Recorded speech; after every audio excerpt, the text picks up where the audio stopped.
they won't shoot me down soon.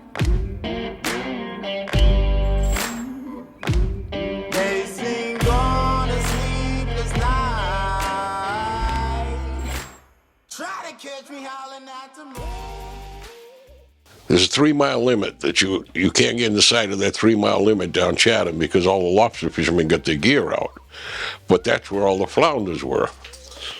So at nighttime in fog, we would go in.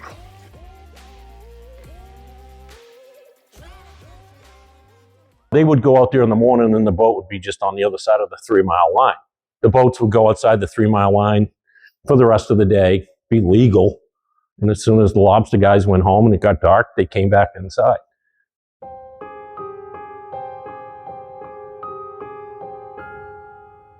We were fishing inside the limit, eating 50, 60 baskets at one time.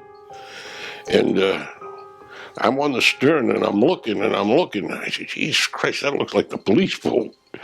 So I said, that is the police boat. I ran down the engine room, climbed under all the nets, spare nets that we had, and I threw them over top of me, right? And I heard the boat go out of gear. I said, oh, they're on the shallow G now, because they just got off the Shirley and rolling. And I stayed there and I didn't move. They came down with flashlights and everything, and they were looking all around, but they didn't see me. But I could see through the net. And then all of a sudden I heard the boat go in gear again. I said, oh, they all left. So I go back on deck, and my father looks at me and he says, how do you think? You're not going to pay a fine? I said, yeah, I'll pay the fine, but I don't have to go to court. Every fisherman's pirate, actually. I can remember being down the shore during that period and seeing Jackie Owl was the local lobster fisherman here. And I could see him loading cement blocks and barbed wire onto his boat. And he'd set that around his gear. So when the dragger comes along, they'd only pick up, and they'd get his gear, of course, there's parts possibly, but they'd tow up the barbed wire and cement blocks and raise hell with their net. It was the early 70s, and these guys were coming in at night, just towing through the lobster pots to get to the flounders. So one time, I asked my mother last night, she did remember this. So he goes out, and he's missing a pile of gear. And back then, it was all Eastern rig draggers, where they would bring the net in on the side of the boat, and so they'd take a wrap, and they'd bring it up, and the guys would reach out for the twine. So we go up to Sears and Roebuck in Hyannis, and my father proceeds to load the back of the pickup truck with barbed wire. So the guys, they would haul back at night with no lights, and the lighting was terrible anyway. They'd reach out to grab the twine, and there was barbed wire in the twine. Some of the guys got tore up because of the barbed wire. Then the boat would make a roll, and the barbed wire would catch their oil gear or their gloves and stuff. And they had an awful time getting the barbed wire out of the net. I remember going with him, and he's setting it out, and he put it on he had a pipe. He made a pipe rack, and he tied all the barbed wire together. And he just threw the concrete blocks and just steamed it out. And it went roll after roll after roll. It was, and they all did it, you know, just to get rid of these guys. And it worked.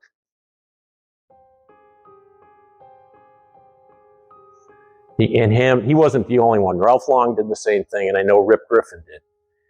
They all go up and they get barbed wire. They tie a rope to the end of the barbed wire with cinder blocks, and they just ran it out. Spool after spool after spool. I thought we were going to raise cattle or chickens. By the time we left Sears and Roebuck, I looked at my mother and went, what's going on? I said, could have animals or something? She goes, no, your father figured out a way to get at the draggers. They were destroying his livelihood and taking the food off his table. Yeah, I know there was 4 of them that suffered real bad. I mean, it was, you know, you see these lobster wars, but these were, back then, everybody did their own thing. They weren't waiting for the government to help them. They just decided how they were going to do it.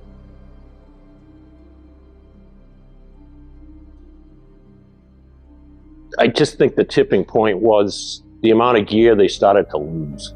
You know, their season was coming to an end because they didn't have any traps to pull. You know, they would go out there. I don't know what they had. I don't think they had the amount of traps back then. I think they had 300 or 400 traps. And when you go out there and you're losing, I think my father said he'd like back, and best I can remember, because this was a very long time ago, he figured he had lost 100 within a couple of weeks.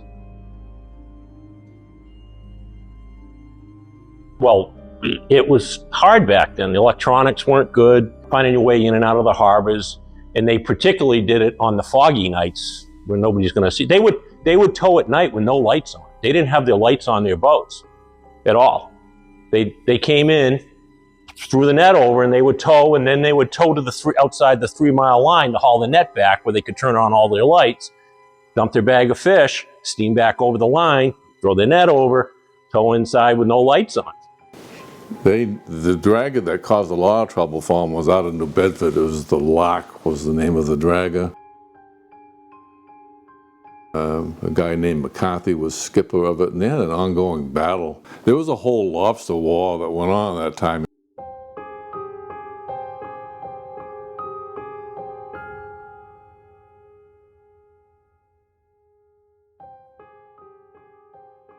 It was really bad, and my father went out there that day, and he pulled up to the guy, and he said, "Jerry, I'm taking you in. I've had enough of your SHIT. And F you and all," and he just went back. And my father calls the Coast Guard, and the guy starts steaming away, and my father gets in front of him to stop him. Well, he started to ram him. I remember today there was black paint down the whole, from the middle of the boat all the way to the stern when I went with him a few days later. My father was really shook up after this happened. So he puts the boat in gear and gets away from him, and he proceeds to shoot the living hell out of this thing. He had a sail up in the rigging. My father went ballistic on this thing, for all the right reasons, because they lost hundreds. They were all losing traps like crazy, and these guys were towing around at night. But my father went out there one day, and his traps were, buoys were floating everywhere. And he knew who the guy was, because my father, it was the Kavanaugh fleet in Woods Hole years later. My father was friends with this guy named Larry Kavanaugh. He fished out of Chatham, and then he moved to New Bedford, Woods Hole, New Bedford. And he built some big draggers. But back then, it was all smaller boats, smaller draggers. And it was this one guy in particular, he had one of the first steel boats built was the Jerry McCarty guy. It was called the Lark. And it was an eastern rig. The house was on the back of the boat. And later in the years, they moved the house forward. Well, right after he moved the house forward, that's when he really started fishing off Chatham. They were catching tremendous amounts of flounder at night. My father goes out, and the buoys are all there, and he pulls, and I was on the boat the previous day. And my father left me home. I believe he left me home for this particular reason, because it was getting bad. There's all kinds of stories about Jackie Hour coming up onto a dragger and said, taking his gun, coming up alongside, pointing it at the wheelhouse and say, "You stop right now and haul back. And if any of my traps are in your net, you're going to be whittling plugs for holes all the way back to New Bedford." They were actually talking about, it was him, Ralph Long, Rip Griffin, and Sonny Mallows. They were losing tremendous amounts of gear. And they were talking about shooting somebody. No joke. They were going to shoot somebody, run into Horns Marina. They were going to paint the boat a different color, shoot somebody, go back and paint the boat back to the original color it was supposed to be.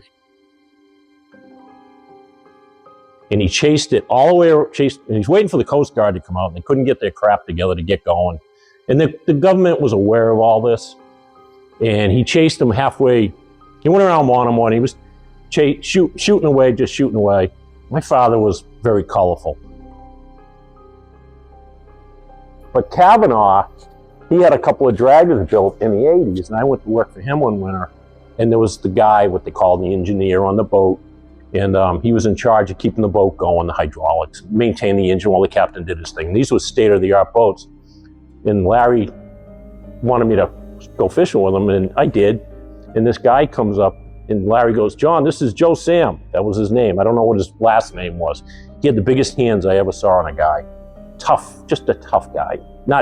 Didn't look tough, but he had he'd been through everything in his, fisherman in the worst weather back then. He had hands twice the size of mine. And Larry goes, "This is Jackie Hour's son." The guy, "Come on." They were drinking beer at this bar, the lee side. "Jesus Christ, your father almost killed me." And he shot out the glass in the wheelhouse on one boat. In this boat, the Lark, you could, after this war settled down, you could always recognize it because its steadying sail had all kinds of patches in it from, I mean, those are the stories. Yeah, well, he knew he was in the wrong because he tried to ram my father's boat. He tried to sink him. So he was no better. What was he doing there? He was breaking the law. What my father was doing was trying to protect his business. Jerry tried to, sink him, which was an act of trying to kill him. My father, he said, when I looked up and he saw the boat coming, he just couldn't believe he was going to hit him. And when he hit him, the boat kind of got pushed around, but just black paint and steel against a wood Novi boat, the wood's not going to survive. Because I was fishing with my father, I would just go with him. If I would see the boats, and he'd go out and just him and all the other guys. They were in a raid, tirade because they were just losing pots, which was bad enough, but they were losing their income too.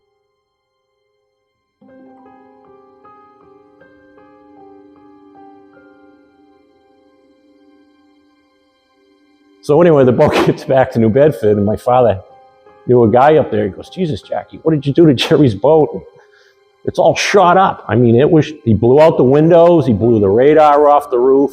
He had a big riding sail, a steadying sail. It was ribbons. Blackjack, the great white savage, they called him, yeah.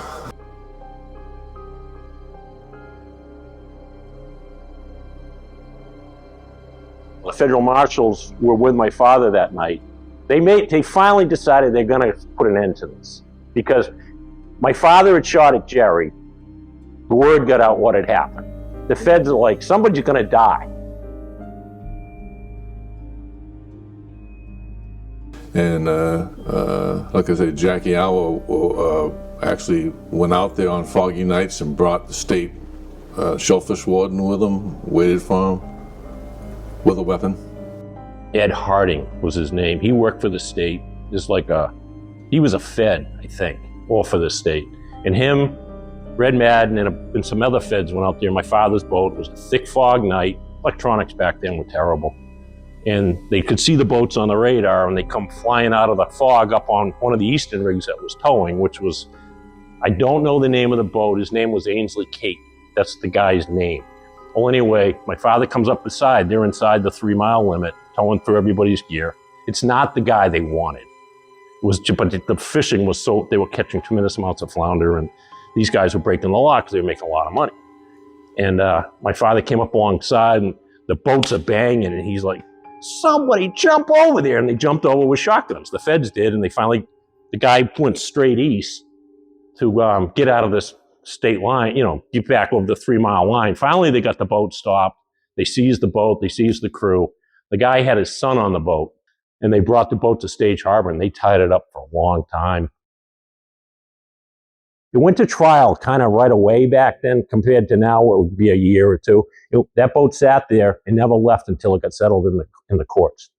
After this was over, they all hated my father because the guy they got, this Ainsley Caton, he was like the guy that should not have got arrested. He was the guy that, hey, well, I might as well do it too, but he wasn't one of the big bad guys when this all took off.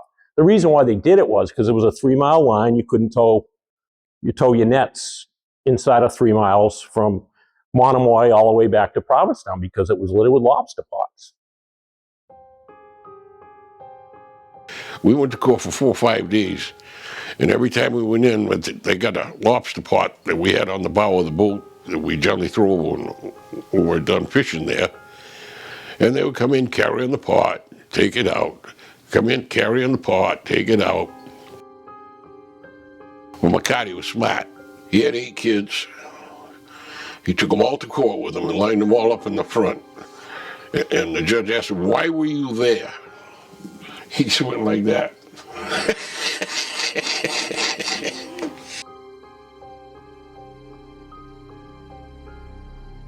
Oh yeah, it's like any business. You try to get away with whatever you can.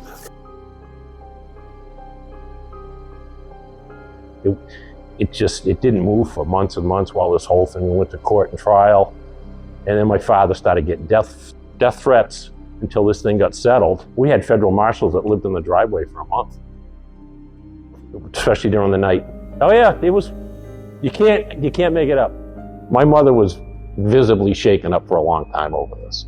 First of all, she was thought my father was going to go to jail for shooting at the guy, and then the lawyer said, don't worry about it. And then the boat sat in harbor. We had to shut the phone off because my father was getting death threats. The guy that was with, I went fishing with this guy. He's the nicest guy. He goes, your father was crazy, but he had all the right reasons.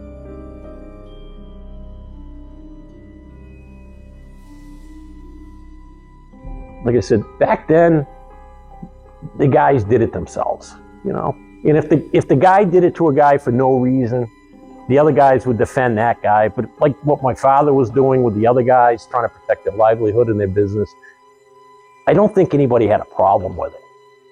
I know that sounds crazy, you know, where now you would have, you know, if Kurt ran into my friend Kurt had a problem protecting his business, he would, you know, go through the legal channels or the legal avenues. Back then, there was no real legal avenues and stuff. The government was small back then. You know, there was, like I said, I believe there was only one guy on the Cape that had the whole Cape, you know, for law enforcement for the Commonwealth of Mass. And he was a rough, tumbly guy. You know, he had to be, you know, because guys back then, like I said, they would take things upon themselves, you know, where nowadays you'd end up in court. And, you know, you'd have the silver bracelets on and, you know, you can't do that stuff anymore. When it rains, it pours.